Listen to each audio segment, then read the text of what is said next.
So this is me from the top, spraying myself down. At this point, we're now only using Hudson sprayers, or bug sprayers, and spraying basically soap solution on just a layer of soap solution just before I go. The least amount of water possible. And you know, I'll be able, hopefully, to see all the way down. This is Nick, our stunt guy, our stunt coordinator, who walked us through the incremental jumps. He stood at the bottom of the ramp and filmed this. I love this shot. This is my best jump. My form, that doesn't get any better than that. I'll say that actually, once we finished grabbing, we filmed on this location for 2 days, and then we left 4 of our crew members on the final day to wrap it up and put it away. And we said, you know, we had safety guys and EMTs and stuff coordinators, and told them, we're like, don't slide down that slide. Because there's no workman's comp if you get injured, and you've been expressly forbidden from, so they all slid down the slide. Willie, the skateboarder, his name is actually Will Nail. I keep thinking that every time he goes out with someone and he sleeps with them, he should say, "You got nailed!" He laughs indulgently. Willie even tried it a couple times. All the guys tried it. They all said it was absolutely freaking terrifying, and nobody could match my form. So here's that jump.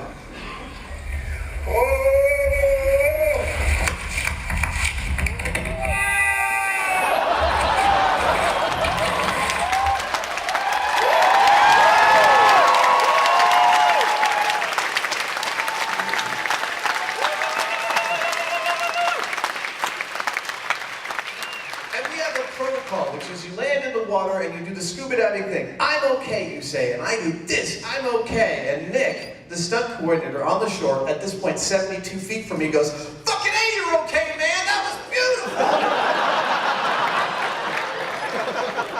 So I'm feeling pretty good. Here's actually me feeling pretty good, having my microphone changed out by Maddie, my sound guy.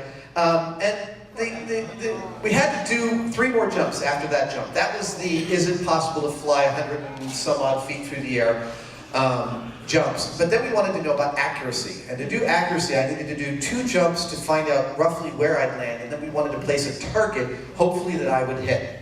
So those 2 jumps, I was actually doing them the following morning. And I came in feeling a little cocky. And quite honestly, I didn't slide backwards, but metaphorically, I was sliding backwards. Here's the first jump.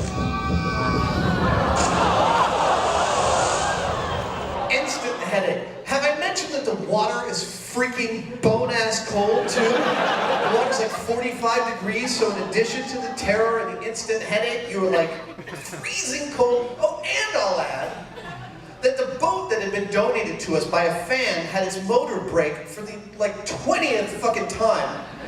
And the only motor we had for this boat, for the camera crew that was in the water filming me, was like this little putt-putt inflatable boat motor. And Jamie was like, "Well, it works just fine, it moves the boat, doesn't it?" But it moves it like this fast.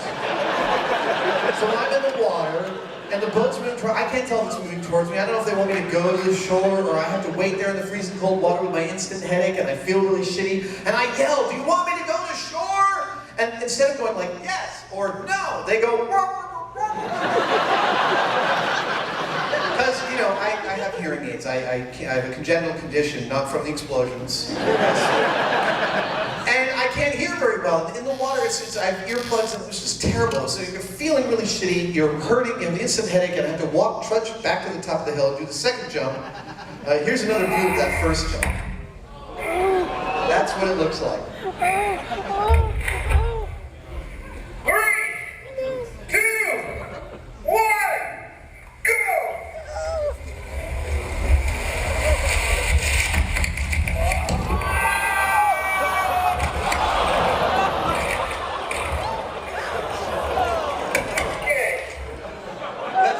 You hear me going, boom, boom, okay.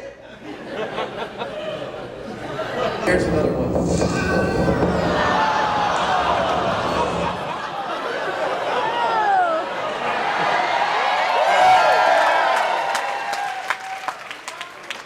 I want you to notice, as I show you this shot, I don't know what he's doing or what he's eating, Wheaties for breakfast, but Jamie's junk looks fucking huge in this one.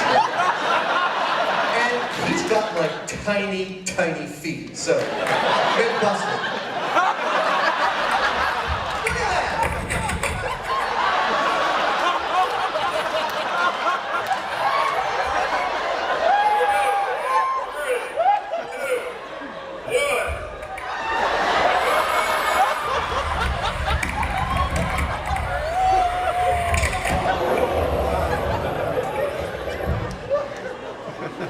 We decided that I would do the final jump. Jamie flies through the air without making any noise. It's just not inherently as funny or as hilarious as so it's time to take the final slide. And again, this is now after lunch. We've done the 2 slides before lunch. Jamie jumped a couple of times, and then it's time for me to slide. And I still feel like crap. I've taken a bunch of ibuprofen. I've got a headache. I'm still not happy about this. And this is what the target that I'm going to hit looks like. Actually, sorry. That's what the target looks like. Alright, I've got to hit that. And Nick is our stunt coordinator. Now, Nick and his wife Angie are the guys that actually help us talk to the insurance companies. He's a former stunt coordinator, she's a production coordinator, actually he's still current stunt coordinator. They know their business really well. The former 2 shows they did this for were Jackass. They actually did some safety in Jackass, who knew? It probably was more like a lot of this. And Fear Factor. So they have a lot of experience explaining fucked up shit to insurance adjusters and making them okay about it. And over the years, actually, you remember early on we did the episode of the awning fall, where the insurance company wouldn't allow me to fall through the awnings, but they would allow Tord. And this is a thing that we have, you know, I'm an asset to a large corporation, and when you use the word stunt on a form, this word stunt is a term of art that means it carries with it a certain amount of acceptable risk. And there is, you know, for Discovery, not a lot of acceptable risk with its assets, me and Jamie.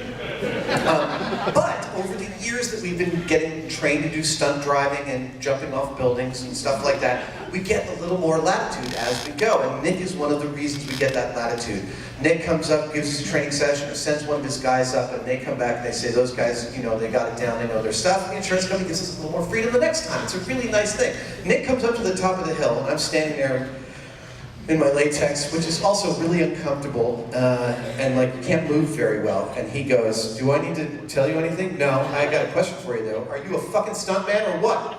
Because that's what I tell everyone, dude. I tell them, he's like a surfer. He's like this blonde LA surfer. Because that's what I tell everyone, dude. I tell them Adam's my boy. He's my fucking stuntman. He can do anything we can do. The only question you want to ask yourself, buddy, is when you land, you want to ask yourself, does my director want another? You want to please your director, fuck your headache. He says, all the work happens in here, man, before you leave. Don't be too relaxed, don't be too tense. You know what to do, I'll see you at the bottom. Really, absolutely said that.